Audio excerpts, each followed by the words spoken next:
Jain Jagruti centre, central board charitable trust મુંબઈના સહયોગથી માંડવીના જૈન જાગૃતિ સેન્ટર શ્રી કચ્છ માંડવી પાંજરાપોળ અને ગૌશાળા સંચાલિત નાગલપુર રોડ ઉપર આવેલા પાંજરાપોળને ₹2.25 લાખના માતબાર ખર્ચે નિર્માણ પામેલ શિરણ શેડ જેજેસીએ બનાવી આપતા પ્રેરણારૂપ જીવદયાનું કાર્ય કરેલ છે।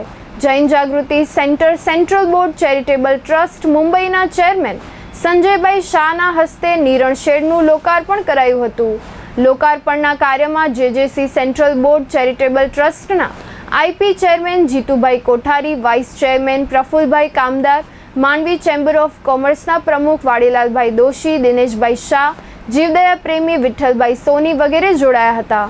નિરણ શેડના લોકાર્પણ બાદ જૈન જાગૃતિ સેન્ટર માંડવીના પ્રમુખ રાજેશભાઈ વાડીલાલ દોશીએ પ્રમુખ પદેથી સ્વાગત પ્રવચનમાં સૌને આવકાર આપી સેન્ટ્રલ બોર્ડના સહકારથી મૂંગા પશુઓને શિયાળા, ઉનાળા અને ચોમાસા એમ ત્રણેય ઋતુઓમાં ઉપયોગી ₹2.25 લાખના માતબાર ખર્ચે નિરણ શેડ આપવા બદલ ખુશી વ્યક્ત કરી હતી।